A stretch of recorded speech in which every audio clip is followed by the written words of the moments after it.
Bismillahirrahmanirrahim. Assalamu alaikum students.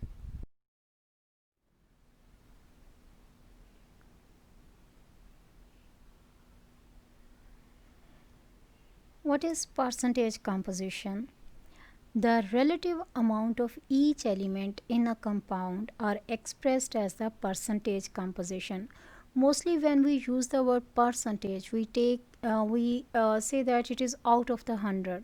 So we can calculate the percentage composition, means we can calculate the amount of each element present in the compound in the form of the percentage. And how we can calculate this percentage? First of all, we have to calculate the molar mass of the compound. Just like if we want to calculate the percentage of element in the glucose, so first of all we will calculate the molar mass of this glucose, as it is 180 gram of the glucose. So now we calculate the percentage of each element by using the formula. So mass of the element in the compound divided by molar mass of the compound multiplied to the 100. So now we want to calculate the percentage of this carbon. By using the formula, amount of the carbon is 72 gram. So 72 divided by 180. 180 is the molar mass of the glucose. So mass of the carbon in the compound divided by molar mass of the compound multiplied to the 100, it will give the percentage of the carbon. By using the same formula, we can calculate the percentage of the hydrogen as well as the percentage of oxygen, as amount of hydrogen in the glucose is 12 gram and molar mass of glucose is 180 gram. So when we multiply this 100, we will get the percentage of this hydrogen. In the same way, the percentage of the oxygen, as the amount of the oxygen in 1 mole of the glucose is 96 gram. So when we will divide this 96 gram divided by the molar mass of the glucose, we will get the and multiply to the 100. Now what is the limiting and non-limiting reactant? The reactant that is consumed completely in a chemical reaction and produces least number of moles of the product in a chemical reaction is called the limiting reactant. It means the reactant which will produce less amount of the product in the chemical reaction. We will consider that reactant as the limiting reactant. And the reactant that is left unused or unreacted at the completion of the chemical reaction is called the reactant in excess or non-limiting reactant. As this name indicates, limiting reactant, it produces less amount of the product. So it will limit the rate of the reaction. It means the reaction will stop due to this limiting reactant, because it will consumed first, and when one reactant will be consumed first, definitely the reaction will stop. But the reactant that is left unused or remain unreacted at the end of the chemical reaction, obviously it will be in excess amount. That is called the non-limiting reactant. Now, how can we identify the limiting and non-limiting reactant in a chemical reaction? And for this purpose, first of all, we have to write down the balanced chemical equation. And after writing this balanced chemical equation, we will calculate the number of moles, or we will calculate the mass of the product formed. And in the second step, the reactant that produces least amount of the product, less amount of the product is produced by the reactant, that reactant will act as the limiting reactant, and the other reactant is called the non-limiting reactant, or the reactant that will be in excess amount. Now we can calculate our numericals as given in the self-check exercise 1.4. You can see here the zinc and sulfur react to form the zinc sulfide, and the balance equation for this is given here. Now the question is, if 6 gram of the zinc and 4 gram of sulfur are available for the reaction, then determine the limiting reactant and the mass of the zinc sulfide produced. Now what we have to do, first of all, we have to write down the balanced chemical equation in which zinc and sulfur are the reactant and our product is the zinc sulfide. Now we will write down their masses as we can see in the question that given amount is in grams, mass is given here. So the molar mass of the zinc is 63 gram and molar mass of zinc sulfide is 95 gram. And what is asked in the question, that is 6 gram of the zinc produce 4 gram of the sulfur. So we have to calculate the limiting reactant. First of all, we will calculate how much of the 6 gram of the zinc will produce how much of the zinc sulfide. Again the same method, we have to write down first the given and required values, and according to the question the given value is the mass of the zinc that produces the zinc sulfide. So 63 gram of the zinc, 63 gram is the molar mass of this zinc, as we write down the standard value first. So 63 gram of the zinc produces 95 gram of the zinc sulfide. So 6 gram will produce, by using the unit method we will calculate it, that is the 9 gram of the zinc sulfide is produced.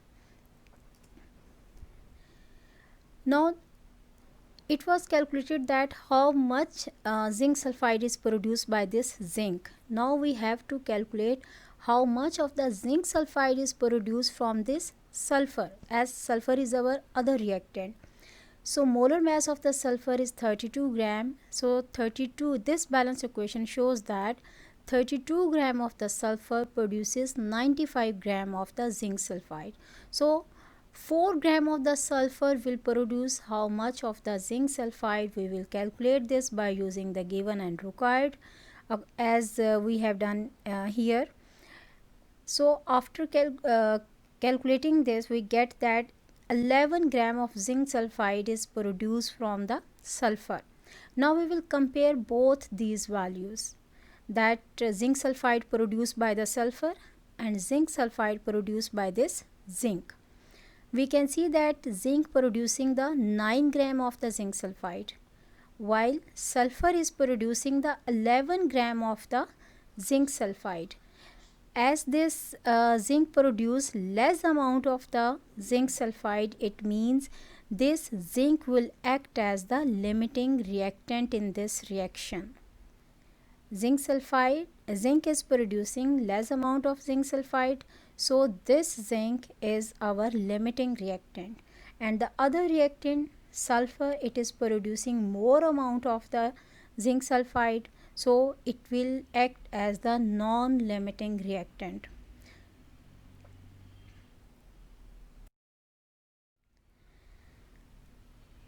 Now in the second question, aluminium react with bromine to form the aluminium bromide. A question is given here. If 15.8 gram of aluminium and 55.6 gram of bromine are available for the reaction, then we have to determine the limiting reactant and mass of the aluminium bromide produced. Again, first of all, we will write down the balanced equation for the reaction, and then we will calculate their molar masses according to the balanced equation. And after calculating the molar masses according to the balanced equation, we will have to write down what is given in the question, as amount of aluminium given in the question is 15.8 gram and amount of the bromine is given 55.6 gram, and For determining the limiting reactant and mass of the aluminum bromide produced, we have to calculate this. So first of all, we will calculate how much aluminum will produce the aluminum bromide. We can see here that 54 gram of aluminum is producing 534 gram of aluminum bromide. So 15.8 gram will produce how much aluminum bromide? According to the unit method, we will calculate this. It means in the last we get this, that 156 grams of aluminum bromide is produced by the aluminum. In the same way, we will calculate that how much bromine will produce the aluminum bromide, as 480 gram of bromine produces the 534 gram of aluminum bromide, and 55.6 gram will produce 61.8 gram of the aluminum bromide. Now we will compare both of these products formed. 61.8 gram is less amount as this 156 gram. It means bromine will act as the limiting reactant because it is producing less amount of the product, and aluminum will act as the non-limiting or reactant or the excess reactant, and the mass of the aluminum bromide produced, it will also be the 61.8 gram.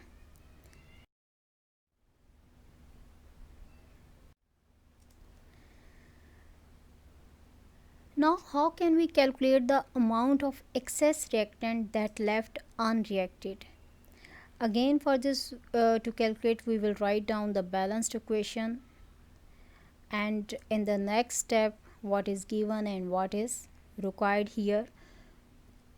Now, 480 grams of the bromine, it react with the 54 gram of the aluminum, and 55.6 of gram of the bromine will react with how much of the aluminum? We will calculate this. It is the 6.25 gram. Now, why we compared the reaction between why we have compared between these aluminum and the bromine, how much they will react with one another? It is due to that we have calculated that bromine is acting as the limiting reactant in the last slide. So the limiting reactant, it will limit the reaction, it will stop the reaction when it will consumed completely. So that is why we are calculating that how much bromine will react with the aluminum in the end. Now, total amount of the aluminum, it is the 15.8 gram as given in the question, and the consumed amount of aluminum we have calculated here, it is the 6.25 gram. So when we will subtract this value from the consumed amount, we will get the excess amount of our reactant, that is that remain unreacted in the end of our question. So you can see here how can we calculate the amount of excess reactant that left unreacted. First we should know which one is the limiting reactant, and by the amount of this limiting reactant we will calculate the amount of the aluminum that is consumed, and after subtracting the consumed amount from this total amount, we will get the amount of the reactant that is left unreacted.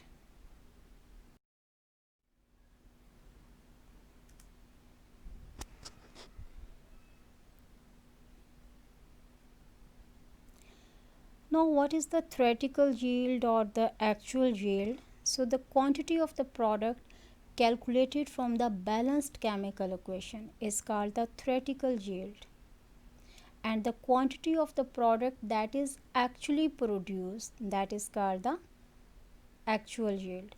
So the quantity we get from the balanced equation will be the theoretical, and the quantity that we get actually or practically, it will be the actual yield. So how can we calculate the percentage yield?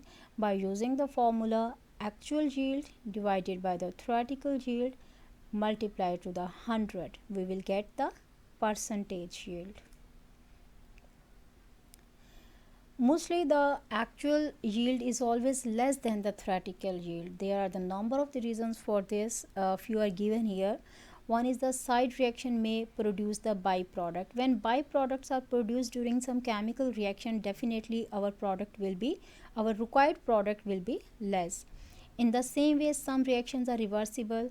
As you know that reversible reactions never go to the completion.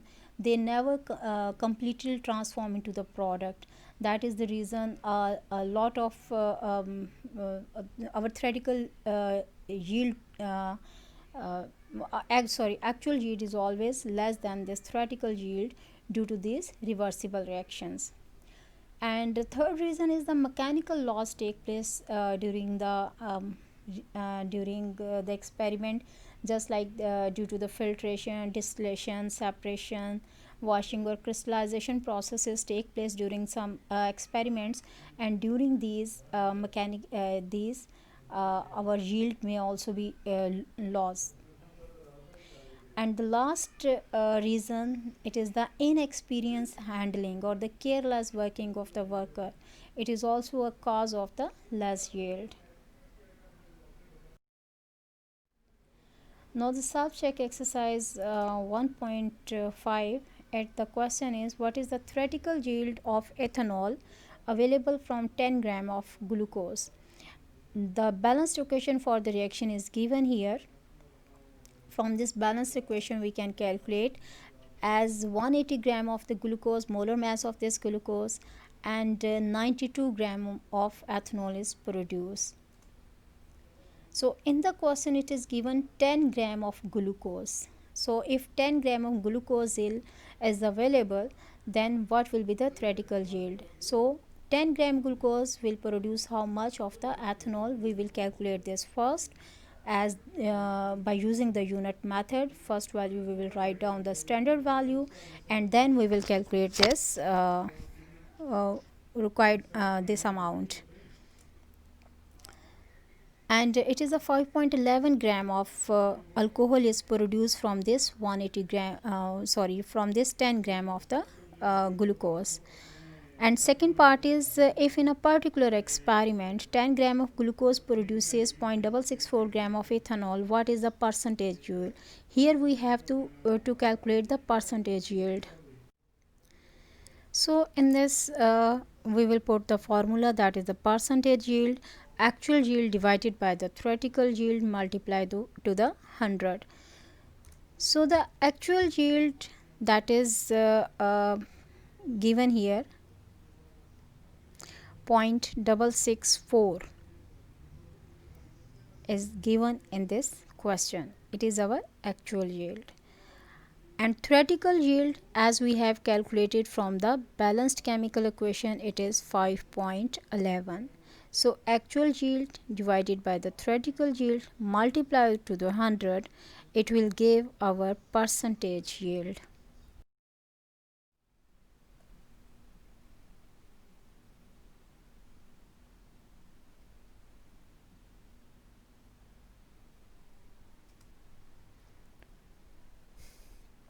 Solid carbon dioxide may be used for the refrigeration. Some of this carbon dioxide is obtained as the byproduct, and the balance equation is given to you. So what mass of carbon dioxide should be obtained from the 1250 grams of the methane? For this purpose, first of all we will write down the balanced equation, and then we will write down the molar amount of these molar masses of each of one this. Just like the methane molar mass is 16 gram and amount of the carbon dioxide produces the 44 gram. So we have to calculate that 1250 grams of methane will produce how much of the carbon dioxide. Again, by using the unit method we will calculate this. And so the product that we have gained, that is the 3437 grams of the carbon dioxide, is produced from 1250 grams of the methane. As we have calculated this amount of carbon dioxide from this balanced equation, so it is our theoretical yield. Now the B part of the question is, if the actual yield obtained is 3000 gram, then what will be the percentage yield? So by using the formula, we can calculate our uh, actual yield is 3000 gram and our theoretical yield is 3437. Thank you very much for listening me with patience. Hopefully you have got the points in the lecture. Allah Hafiz.